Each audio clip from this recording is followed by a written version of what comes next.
Tempting recipes and വ്ളോഗ്സിൻ്റെ പുതിയൊരു വീഡിയോയിലേക്ക് എല്ലാ കൂട്ടുകാർക്കും സ്വാഗതം. വെജിറ്റേറിയൻസിനും വല്ലപ്പോഴും നോൺ വെജ് ട്രൈ ചെയ്യണം എന്നൊരു ആഗ്രഹം തോന്നിയാൽ അപ്പോൾ അതെ മടിക്കാതെ ഇതൊന്ന് ട്രൈ ചെയ്യാം. സോയാ ചങ്ക്സ് കൊണ്ടൊരു കിടിലൻ ബിരിയാണി കേട്ടോ. വീഡിയോ ഇഷ്ടപ്പെട്ടെങ്കിൽ ഒന്ന് സപ്പോർട്ട് ചെയ്യണേ. അപ്പോൾ നമുക്ക് നേരെ വീഡിയോയിലേക്ക് പോകാം.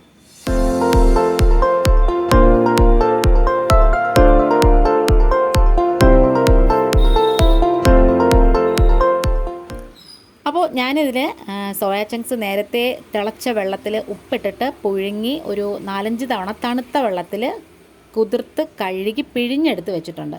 ഇനി മാരിനേറ്റ് ചെയ്യാനായിട്ട് 1 ടീസ്പൂൺ മഞ്ഞൾപ്പൊടി, 1 ടേബിൾ സ്പൂൺ മുളക് പൊടി, 1 ടേബിൾ സ്പൂൺ മല്ലിപ്പൊടി, ആവശ്യത്തിനുള്ള ഉപ്പ്, പിന്നെ അതേ കുറച്ച് ഗരം മസാല 1 ടീസ്പൂണോളം. ഇനി നമുക്ക് കുറച്ച് പുളിയില്ലാത്ത തൈരും കൂടെ വേണം കേട്ടോ. ഇതൊന്ന് മാരിനേറ്റ് ചെയ്ത് വെക്കാനാണ്. കുറേ സമയം മാരിനേറ്റ് ചെയ്ത് വെച്ച് കഴിഞ്ഞാൽ കുറച്ച് ആ മസാലയൊക്കെ അതിൻ്റെ ഉള്ളിൽ ഇങ്ങനെ പിടിച്ച് നല്ലോണം അടിപൊളിയായിട്ട് കിട്ടും കേട്ടോ. ഇനി നമുക്ക് കുറച്ച് ഇഞ്ചിയും വെളുത്തുള്ളിയും പച്ചമുളകും കൂടി ചതച്ചിട്ട് ഇതിലേക്ക് അങ്ങ് ഇട്ട് കൊടുക്കാം. ഇനി നമുക്ക് പുഴുങ്ങി നല്ലോണം ഞെക്കി അമർത്തി കളഞ്ഞ് വെച്ചേക്കുന്ന സോയാ ചങ്ക്സ് ഇതിലേക്ക് അങ്ങ് ഇട്ട് കൊടുക്കാമേ.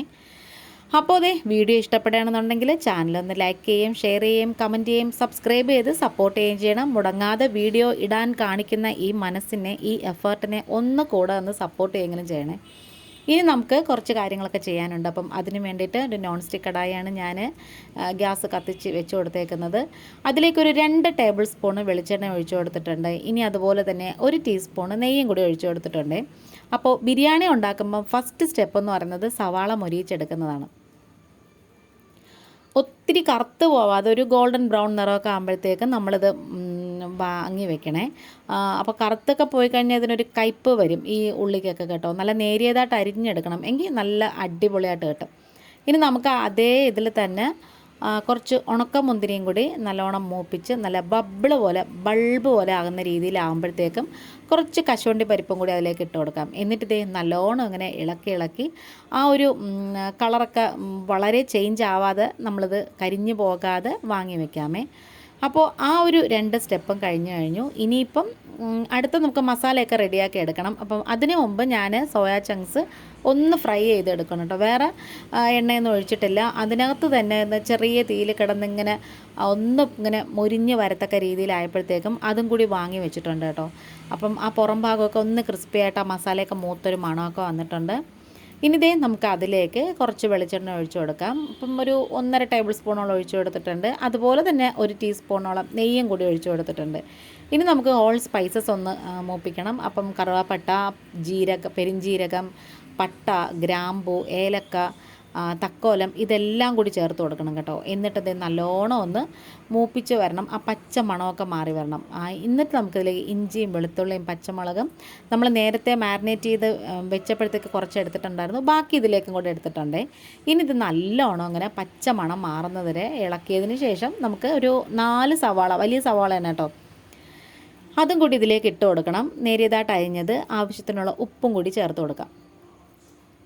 അപ്പം നമ്മൾ നേരത്തെ സോയാ ചങ്ക്സിൽ ഉപ്പിട്ട് പുഴുങ്ങിയിട്ടുണ്ടായിരുന്നു. പിന്നെ അതുപോലെ ആവശ്യത്തിനുള്ള മാരിനേറ്റ് ചെയ്തപ്പോഴും കുറച്ച് ഉപ്പിട്ടിട്ടുണ്ടായിരുന്നു. ഇനി ഈ മസാലയ്ക്ക് അതുകൊണ്ട് തന്നെ നമ്മൾ നോക്കിയും കണ്ടും വേണം ഉപ്പിടാനേ.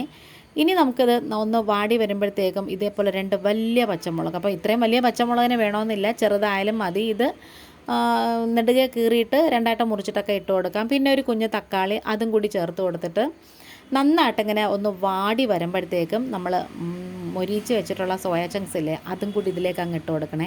എന്നിട്ട് ഇത് നല്ലോണം അങ്ങനെ ഇളക്കി ആ മസാലയുടെ മണമൊക്കെ ആ ഉള്ളിക്കകത്തൊക്കെ പിടിക്കത്തക്ക രീതിയിൽ നല്ലോണം അങ്ങനെ ഇളക്കി യോജിപ്പിച്ചെടുക്കണം കേട്ടോ.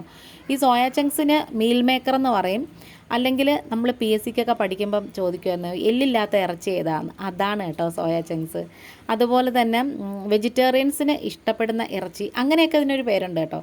അപ്പോൾ നമ്മൾ മൊരിച്ച് വെച്ചിട്ടുള്ള ഉള്ളിയില്ലേ, സവാളയില്ലേ, അതിനകത്തുനിന്ന് കുറച്ച് ഇതിലേക്ക് ഇട്ട് കൊടുക്കണം. പിന്നെ നമ്മുടെ ബിരിയാണിയുടെ ഒട്ടും ഒഴിവാക്കാൻ പറ്റാത്ത താരങ്ങളായിട്ടുള്ള മല്ലിയിലയും പുതിനയിലയും നുറുക്കിയത് അതും കൂടി ചേർത്ത് കൊടുക്കാം കേട്ടോ.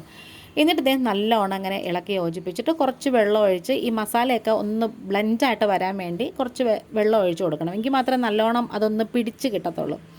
അതേ സമയം കൊണ്ട് നമുക്ക് റൈസ് വേവിച്ചെടുക്കാം. അപ്പോൾ ഇന്നിപ്പോൾ ഞാൻ നെയ്ച്ചോറ് ചെയ്യുന്നത് പോലെ വറുത്ത് വറ്റിച്ച് അങ്ങനെയല്ല എടുക്കുന്നത്, നമ്മൾ വേവിച്ച് ഊറ്റിയിട്ടാണ് എടുക്കുന്നത്. അപ്പം ഞാൻ ആവശ്യത്തിന് വെള്ളം ഒഴിച്ച് കൊടുത്തിട്ട് പട്ട, ഗ്രാമ്പൂ, തക്കോലം, ഏലക്ക ഇതൊക്കെ ചേർത്ത് കൊടുത്തു. ആവശ്യത്തിന് ഉപ്പിട്ട് കൊടുത്തു. പിന്നെ ചെറുനാരങ്ങ നീരൊഴിച്ചിട്ട് ആ പകുതി ചെറുനാരങ്ങയും കൂടി അതിനകത്ത് ഇട്ട് കൊടുത്തിട്ടുണ്ട് കേട്ടോ. എങ്കിൽ ആ തൊലിയുടെയൊക്കെ ഒരു മണം ഇറങ്ങുമ്പോൾ ഉണ്ടല്ലോ ഈ റൈസിനൊരു പ്രത്യേക മണമായിരിക്കും. അപ്പോൾ 2 കപ്പ് അരി ഞാൻ നേരത്തെ തന്നെ മാറ്റി വെച്ചിട്ടുണ്ടായിരുന്നേ. കഴുകി വൃത്തിയാക്കി കുതിർത്തിട്ടൊക്കെ വെച്ചിട്ടുണ്ടായിരുന്നു കേട്ടോ. നമ്മൾ ചെറുനാരങ്ങ മുറിച്ചത് അതിനകത്ത് ഇടുമ്പോൾ പ്രത്യേകം ശ്രദ്ധിക്കണം. നമ്മൾ അങ്ങോട്ട് ഇടുന്നതും 1 മിനിറ്റ് കഴിയുമ്പോഴത്തേക്കും പെട്ടെന്ന് എടുക്കണം കേട്ടോ, അല്ലെങ്കിൽ ഒരു കയ്പ്പ് രസം വരും. ഇനി നമ്മൾ നല്ലോണം ഇളക്കി വേവിച്ചെടുക്കണം. അപ്പോഴത്തേക്ക് ഞാൻ പപ്പടം മൂപ്പിച്ച് വെച്ചു. പിന്നെ സവാള ഒക്കെ കട്ട് ചെയ്ത് വെച്ചിട്ടുണ്ട് സലാഡിന് വേണ്ടിയിട്ട്. അപ്പോൾ ഇതൊന്നും റൈസ് സെറ്റ് ചെയ്യാൻ പറ്റിയൊരു പാത്രം എൻ്റെ കയ്യിലില്ല. അപ്പം ഇരിക്കുന്നത് ഇതിനേക്കാളും വലുതൊക്കെയാണ് കേട്ടോ. അപ്പോൾ ഇതിപ്പോൾ ഞാനൊരു ഇഡ്ഡലി കുട്ടുവാണ് എടുത്തത്. അതിലേക്ക് ഫസ്റ്റ് കുറച്ച് നെയ്യ് ഒഴിച്ചിട്ട് ഗ്യാസ് ഓണാക്കി സിമ്മി വെച്ചിട്ടുണ്ട്. പിന്നെ നമ്മുടെ മസാല ഇട്ട് കൊടുത്തു. അത് കഴിഞ്ഞിട്ട് റൈസ് ഇട്ട് കൊടുത്തു. പിന്നെ നെയ്യ് ഒഴിച്ചു. പിന്നെ മല്ലിയില, പുതിനയില, പിന്നെ നമ്മൾ മൂപ്പിച്ച ഉള്ളി, അതുപോലെ അണ്ടിപ്പരിപ്പ്, മുന്തിരിങ്ങ ഇതൊക്കെ ചേർത്ത് കൊടുത്തിട്ടുണ്ട്. അപ്പം ഞാനിതൊക്കെ ചെയ്തപ്പോഴത്തേക്കും നെയ്യ് ഒഴിക്കാനായിട്ട് ഹെൽപ്പ് ചെയ്യാൻ വേണ്ടി അതൊരു വലിയ പണിയാണ് കേട്ടോ. ഈ നെയ്യിൽ സ്പൂണിൽ ഇങ്ങനെ ചുറ്റിച്ചൊഴിക്കുന്നത് അത് ചെയ്യാൻ വേണ്ടി എൻ്റെ മോൻ വന്നപ്പോണ്ട് കേട്ടോ.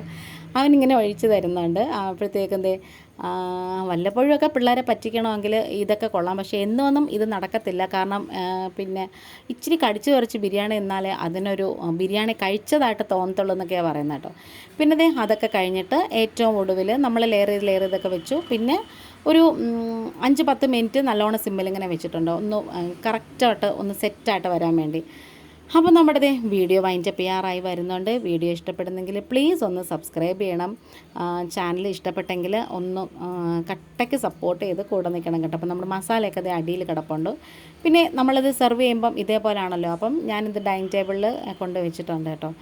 അങ്ങനെ പപ്പടവും പിന്നെ മാങ്ങാച്ചാറും സലാഡും നല്ല അടിപൊളി സോയാ ചങ്ക്സ് ബിരിയാണിയൊക്കെ ആയിട്ട് കഴിച്ചു. അപ്പോൾ ഇത് ഇഷ്ടപ്പെടുകയാണെന്നുണ്ടെങ്കിൽ ഒന്ന് ട്രൈ ചെയ്ത് നോക്കണം. ഈസിയാണ്. വല്ലപ്പോഴും ഒക്കെ ഒരു ചേഞ്ചിന് വേണ്ടിയിട്ട് നമുക്ക് ചെയ്ത് നോക്കാം. ഇനിയും വീണ്ടും നല്ലൊരു വീഡിയോ ആയിട്ട് ഉടനെ തന്നെ വരാം കേട്ടോ. അപ്പോൾ വീഡിയോ ഇഷ്ടപ്പെടുകയാണെങ്കിൽ ഒന്ന് സബ്സ്ക്രൈബ് ചെയ്യണേ. Thanks for watching.